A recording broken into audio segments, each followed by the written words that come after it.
Hey, hello, welcome to the start of a new vlog. Yes, I did cut all my hair off. It's all gone. I cut like 10 inches off. This happens to me, I want to say, every year and a half as I grow it really long. Like I want long hair and I grow it. Sorry if you can hear Yumi like chomping. Her food dish is right here. I don't know that I'm gonna cut it all off until I'm sitting in the chair, which is fun for my hairstylist, I'm sure. Felt like it was time. It's summer, it's hot, I'm running more and washing my hair more, and it was just it gotten so long. My hair is really thick that it was just like, ugh, I'm gonna die this summer. So yeah, it's all gone. And I like it. I'm still getting used to it. So if you see me touching my hair a lot, that's why. But for this vlog, I'm gonna do a mood reading vlog, my favorite type of vlog, because there's a lot of times I feel like I kind of build my vlogs around content, which I still love doing, but it is fun just to read whatever the hell I want sometimes. For this vlog, because I have a few vlogs that are themed that I'm gonna be working on, so this is gonna be whatever they want to read vlog. So I did start one book, and I really want to talk to someone about it. I'm about 160 pages into Great Big Beautiful Life by Emily Henry. I took the dust jacket off. This is interesting. Okay, so this follows our main character, Alice, who is a journalist, and she works at this smaller but well-respected news press called The Scratch, and she is sent an invitation to come meet with a long-lost heiress, and I'm blanking on her name right now, and I'll talk about why I'm blanking on her name in a second.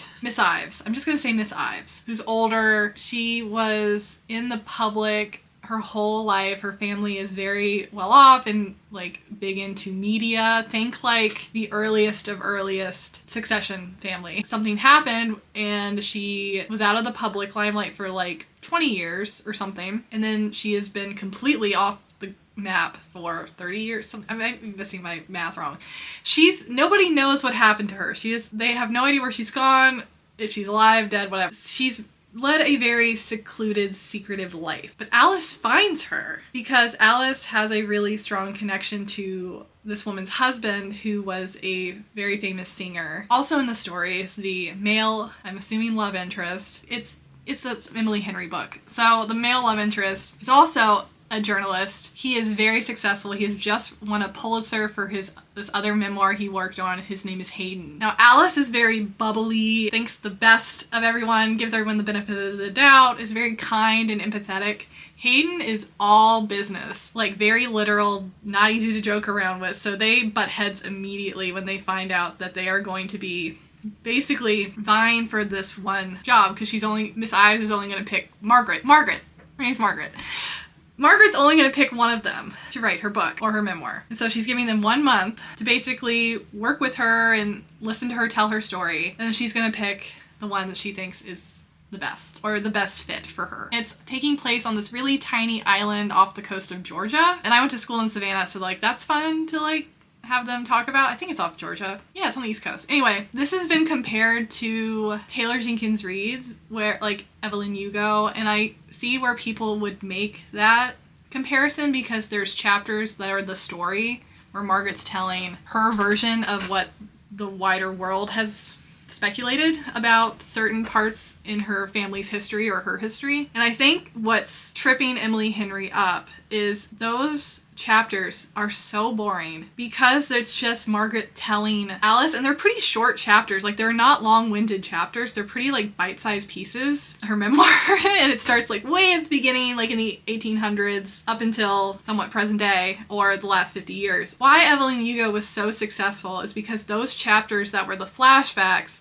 were so full of life, so rich, so lush. Like, they painted a picture of the characters and Evelyn when she was younger, and like everything was just so beautifully described and painted. Like it's like you were watching a movie. And the story chapters in Great Big Beautiful Life are just like 3 pages of Margaret just telling her basically like too long didn't read, and it's just not that interesting. And I'm more interested in the romance or lack of romance, because obviously it's an Emily Henry book. There's great banter. I love the banter. Put it in an IV line directly to my cold ass heart. I love Emily Henry's banter so much. I just want that. Like, if she was gonna do like this story within a story. I just wish it was presented better because it is really dull, and I'm not like drawn to pick this one up like and sit and read it for a long time like I was with Funny Story or Happy Place, which I both gave 5 stars and I loved. I think this is leaning more literary fiction than it is romance. I could be wrong, but that's what it's leaning so far to me. Like, I really like Alice. She would probably drive me nuts in real life because she is so happy-go-lucky. And Hayden would also drive me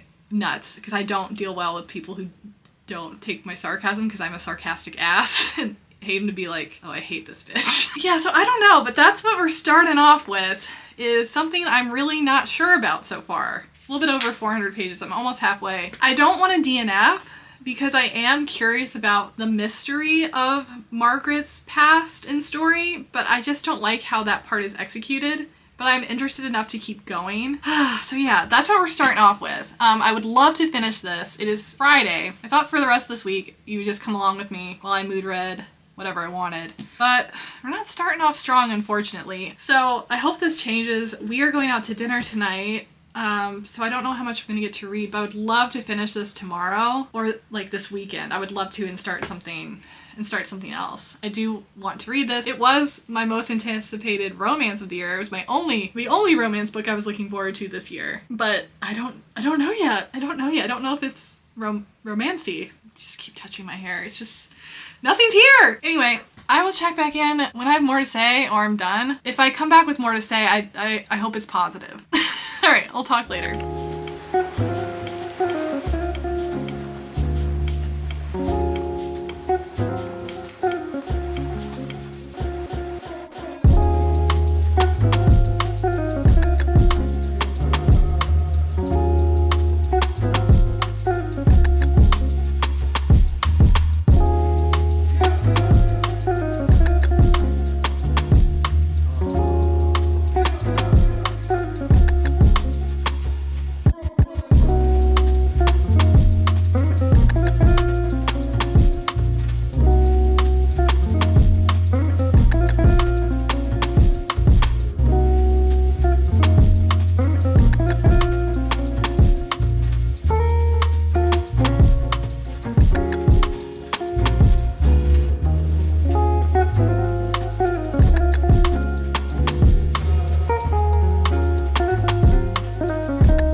Great Big Beautiful Life. I didn't hate it.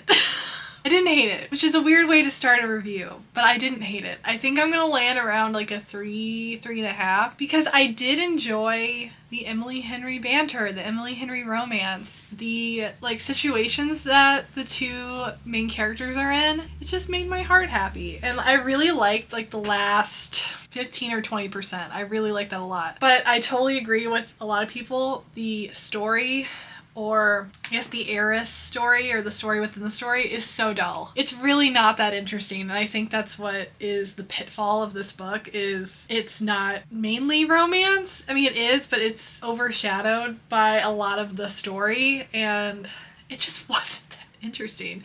I didn't really care about their family. Also, I don't really understand why they had to go that far back in her lineage. Like, her great-great-grandfather could have been like maybe a couple sentences, but when it got to like Margaret's part of the story, which felt like after a good portion of the book we finally got around to Margaret's story and why she disappeared and why she doesn't want to be in the press anymore and all these secrets within her family and stuff that she has had a hard time talking about or has never told anyone. That was way more interesting than the bulk of the story in this book. It's funny, I really started off really hating Hayden. I was like, oh, he's probably gonna be my least favorite Emily Henry love interest, which is still true because I loved Miles and Gwen in Happy Story and Funny Funny Story and Happy Place. So much more. I like those couples more than Alice and Hayden, but I actually really grew to love them by the end. And that's why this isn't like a complete dud for me. I just wish there was more of the romance, which I think, you know, I think a lot of us were probably expecting. And it's just really not the main focus of the book. Or it doesn't really become the main focus of the book until much later. Even then, it's like still secondary. I don't know. I can totally see why people are rating this very low because yeah, the story parts were like a drag to get through in some of them. And it's like, oh my god, I could not give less of a shit. Wasn't a new 5-star from Emily Henry for me. I am definitely looking forward to reading her backlog because like I said, I've only read Funny Story and Happy Place. I loved those. This still like scratched the romance itch I was having. I wish it had like gone to town on it.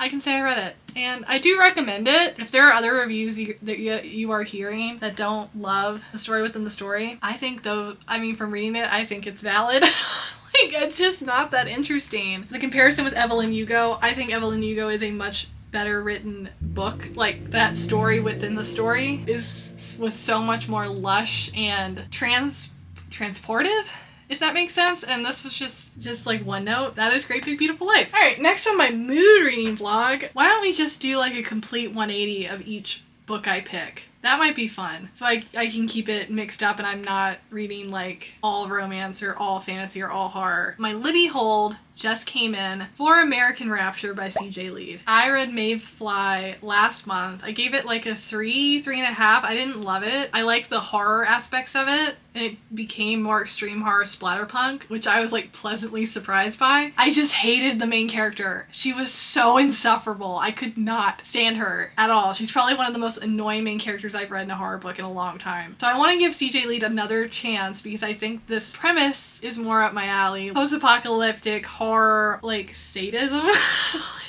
It sounds fucking wild. I know it's about this very sheltered main character and then the apocalypse happens and it turns people into sadists. I could be mincing it, but I'm gonna start that tonight. Me and Luke got a pizza stone, so we're gonna make pizza tonight. But I'm gonna start American Rapture. That's what it's called, right? I don't have my phone. The CJ Lead book. I think it's American Rapture. Anyway, I'm gonna start that tonight, and yeah, I don't know what we're gonna do. We're gonna eat pizza, maybe we'll watch a movie. Regardless, I'm gonna start that book, but I will fill you in when I have more to say. I keep like touching my hair. I don't know. I know, it's so silly. It's just, I know it's just hair, but it's just like, yeah, that was the longest my hair had been in over a decade. Like I cut 10 inches off, and I'm just like, oh my god. All right, I'm gonna stop. All right, I'll talk to you later.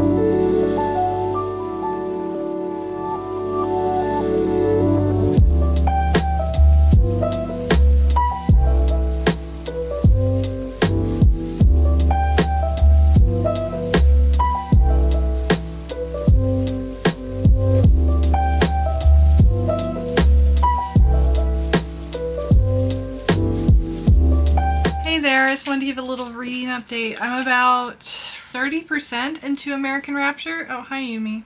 It's Yumi. She's like, oh my god, there's a dog outside. It's her dinner time, so she's in my face. Here, go look at the birds. Go on. Okay. Oh, my testicle. I'm keeping that in, because you're just doing that because I'm filming. No, it was because Max stepped on it. Anyway, I'm about 30% into American Rapture. Okay, I really like it so far. It's definitely a giant tone shift from Great Big Beautiful Life. I'm liking this a lot better than Mayfly, like a lot better. It's set in Wisconsin, present day, like TikTok is mentioned. And this is following Sophie, who is 16. She is very, very, very sheltered Christian family. Her and her mom and dad and her brother, or twin brother, Noah, who's been sent away to some type of troubled teen center, mainly because they found out he is gay. And they want to put him somewhere where they think it'll fix him. And so him and Sophie have been separated for like 2 years at this point, and she misses him deeply. She has a weekly phone call with him, stuff like that. Anyway, she's not allowed a phone, to read the newspaper, to watch TV. She is incredibly sheltered. Thank Carrie from Stephen King. Like that. There is a virus that has been spreading across the US, and at first it's very similar to the flu. or I guess COVID, it's been mutating. I'll talk about the mutation in a second, but Sophie is so sheltered, and to the point where she is so terrified of anything that may be implied something sinful or blasphemous. She is very observant of everyone around her, and the changes that she's going through puberty, and everything is, and all these feelings that she's having is making her feel guilty and sinful, and I shouldn't want these things. I'm a terrible person. Look what happened to my brother. So her being in the midst of this plague and the mutation of the plague and her being the main character is really, really, really interesting POV. The mutation, it basically turns the infected feral with lust. Like rageful, filled with lust. Like the infected in 20 Days Later. But instead of filled with rage and violence, they are also filled with lust. So it's pretty graphic. She's definitely painting a horrible picture of what's been happening through Sophie's eyes. It's taking place in Wisconsin, and like Sophie is literally like the only person who doesn't know what's been happening the last few months because she's so sheltered. Even the people around her are like, are you living under a rock? And she's like, yeah, basically. More and more cities around her are being shut down or quarantined, and you can't get in or out of them. The mutation, if you do contract it and it mutates into, I think it's called Sylvia or TSRV or something, it's fatal. You die. Sophie is terrified for her brother, who she can't get in contact with, and wants to go to this city of Wisconsin to find him and reunite with him. So that's where I'm at in like 30%. I really like the writing. The atmosphere is really well written. Like it's described like the sky is darkening and storm clouds are coming in, and you can feel how scared she is, and you really feel for her and feel worried for her because she is so incredibly vulnerable because she's been so sheltered, and she is this very pious person. So yeah, I'm really liking the writing a lot better than Mayfly. I'm liking the character. I'm liking the story better than Mayfly. So yeah, I'm gonna keep reading. It's Sunday. I washed my hair and now it's doing like this poofy thing. I'm still getting used to it, you guys.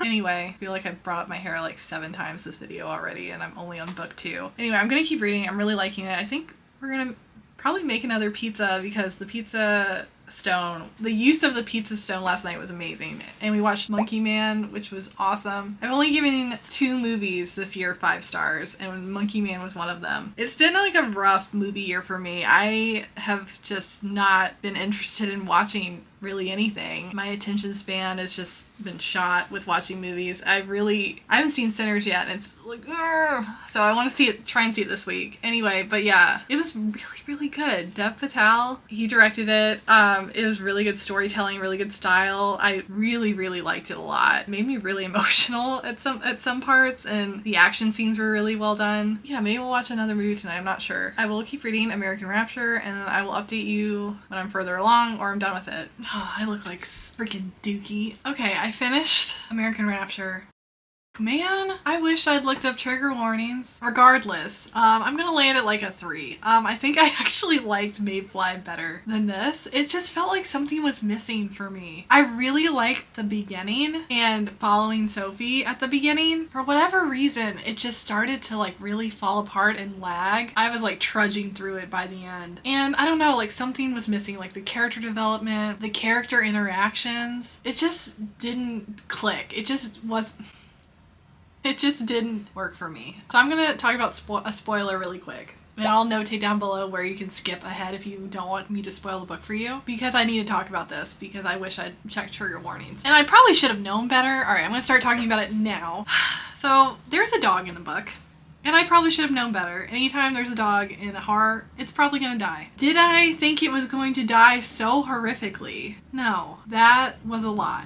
I almost tapped out of the book. Was it handled tastefully, respectfully? Sure, you could argue that. It's just, I can't do it. I just can't do animal death, like on page, gruesome animal death. I cannot do it. I swear to God, if I get one comment about, well, what about people? You have no problem with people getting hurt. Like, it's different. It is different. It is different. For whatever reason, and a lot of people who love horror can probably attest, like, there are certain triggers that you cannot handle. There's that one thing or 2 things that are just too much for you. Animal death is one of them. On page, brutal animal death. I don't want it. I don't want it. I don't want to read it. I don't want it in my brain. I don't want it. It just ruins my fucking day.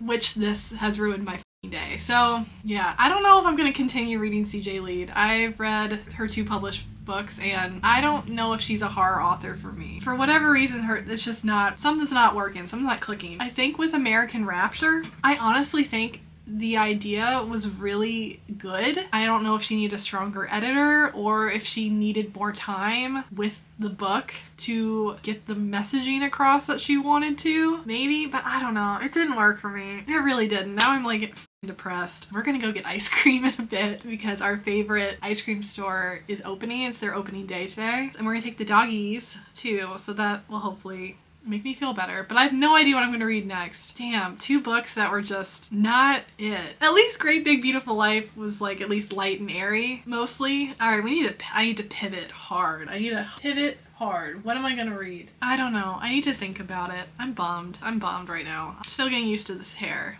You'll see my other video, my Q&A posted before that I think I figured out how I like to style it. It's a middle part. Go figure. I just haven't had a side part in a long time. And I don't know, I feel like I look like not me.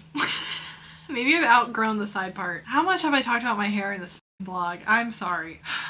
I don't know. We're gonna go get ice cream. I'm gonna cheer myself up, but I'll talk later.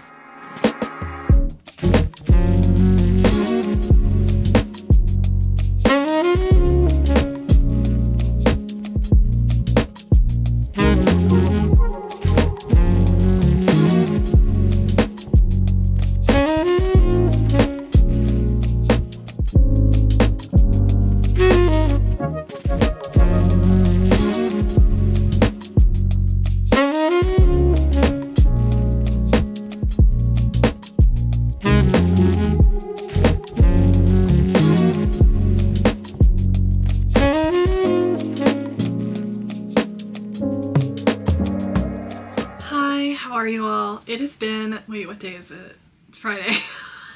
Like Robin Williams when he got hit with the station wagon in Jumanji. What year is it? I have not been doing a great job of updating you all, and I fear I'm entering a reading slump. Not because of anything that I've read recently that is so bad that I like don't want to pick anything up, or something that's too good that I have a book hangover from. I'm just not in the headspace to read and talk about reading, and I'm in the middle of this vlog, well, towards the end of it, because I did finish another book, which I didn't even sit down and tell you I started. I just started it.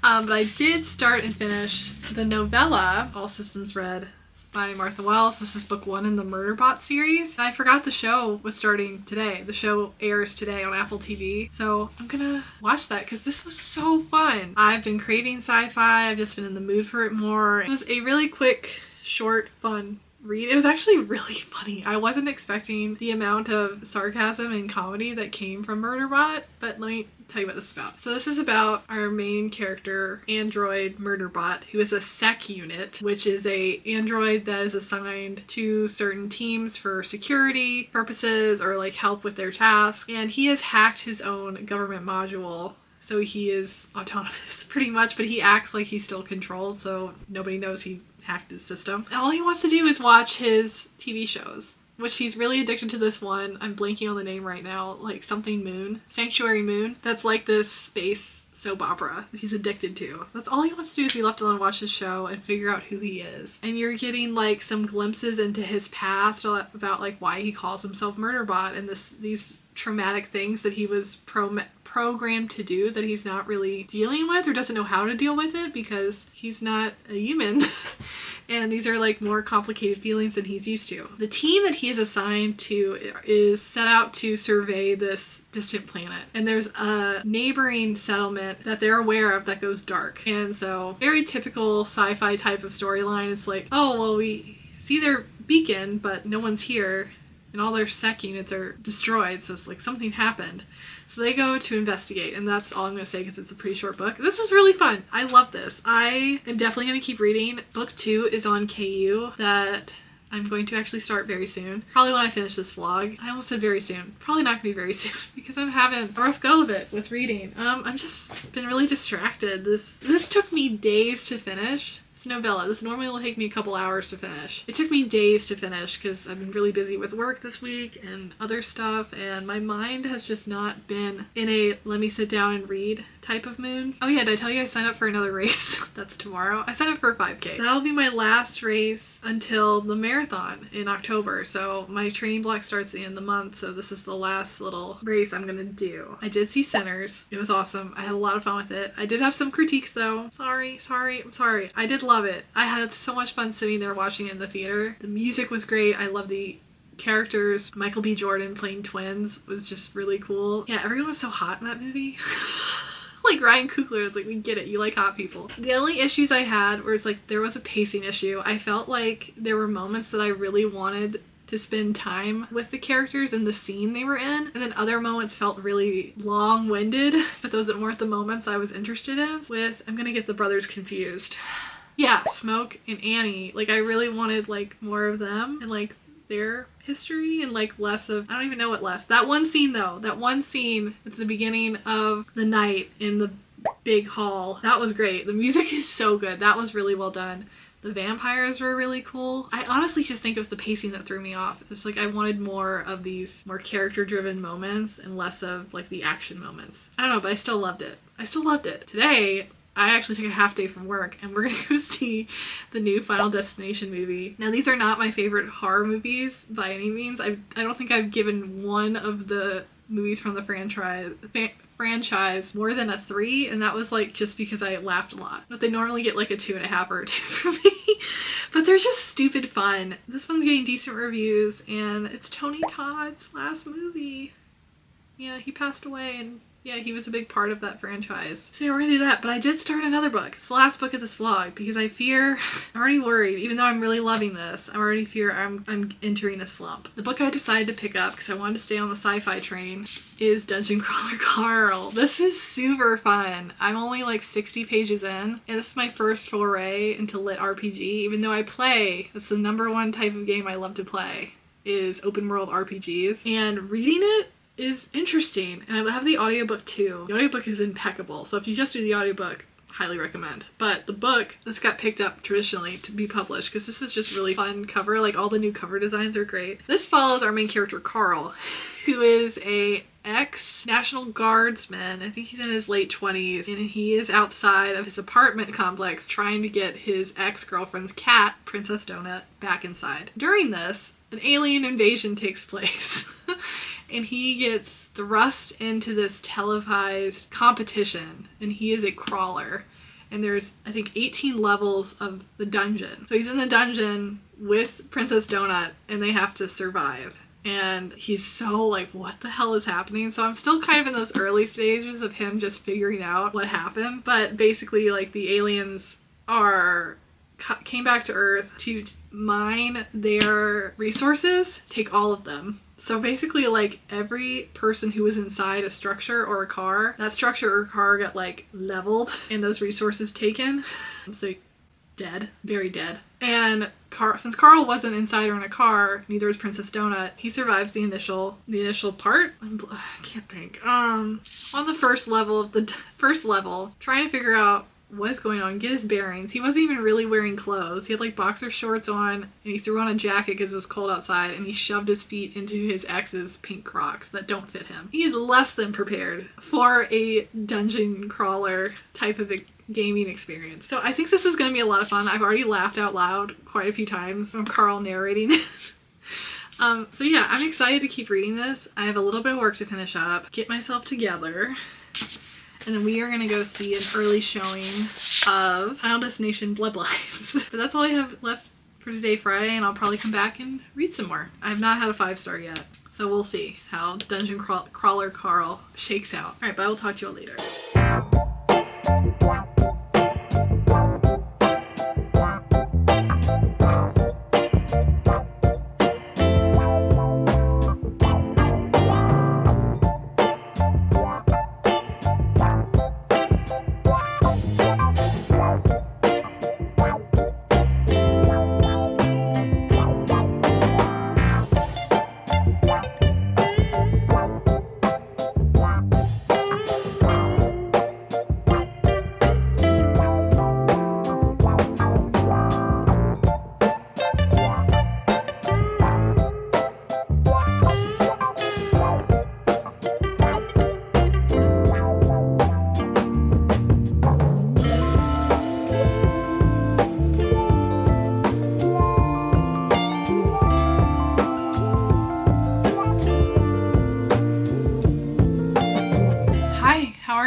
here to close out the vlog because I did finish Dungeon Crawler Carl. This was the most fun I've had reading a book all year. I had a blast reading this. I loved it. And I was so unsure about it at first because I'd never read a lit RPG. But if you like video games, if you like RPGs, this makes me want to read more. And I did, in fact, buy books when we went to go to the movies because there's a Barnes & Noble's nearby the theater and I got book 2. Yeah, I love this. 5 stars. I'm gonna pick up book 2 immediately. This is what I was saying as part of my goals earlier this year is I wanted to be obsessed more with what I've been reading. I want to be obsessed with the books I'm reading. I'm so glad that this has gotten so popular and I heard about it and I am in the hype now. I totally get the hype. I loved it. Highly recommend. The other 2 books I bought besides book 2 of Dungeon Crawler Carl was 2 books I have for an upcoming vlog, which I'm really excited about. I had to get this very cursed edition of The Exorcist because I love the color, and I've actually never read The Exorcist. It's one of my favorite movies, but I've never read the book. And then I got The Ruins by Scott Smith, also floor plan video. So that's my little haul. And I did do my 5K, the women's run. I PR'd. I did really well. I'm very proud of myself for that. That's the last race I have until the marathon in October. Which if you would love to donate, I'm running for Alive Rescue, which is an animal rescue in Chicago. The entire donation goes towards medicine, food, toys, beds, blankets, medical care, you name it. That's what my donation is going towards. If you would like to donate, it's down below. I would really, really, really, really appreciate it. But little recap of what I read in this vlog. So 5 stars, Dungeon Crawler Carl. I actually did get book 2 of the Murderbot Diaries System Collapse. I think that's book 2. I'll put it right here. But I got book 2 on KU, so I'm going to read that very soon too. I think it's another novella. Then I read my library hold of American Rapture, which looking back I should have DNF'd. So I didn't love it, and it sucks because it started off really promising. Really wasn't for me. Think me and Miss Lead are not compatible. And the first book I started off this vlog with was Great BBL, Great Big Beautiful Life. Liked, didn't love. I wish I'd loved it, but there's aspects of it I liked, but the whole package I didn't particularly love. But this made me want to read her backlog even more if this is like everyone's least favorite. But this was my mood reading vlog. This was interesting. Thank you so much for watching this vlog. What are you reading right now and loved? I'd love to know down below. And if you can't think of anything nice to say, put the skull emoji, or the cat emoji, or the crown emoji, or the donut emoji. I love this. I love this. Go read this. Go read this book. Okay, that's all. Thank you so much for clicking. Thank you so much for watching. And I'll have a new video for you soon. Bye!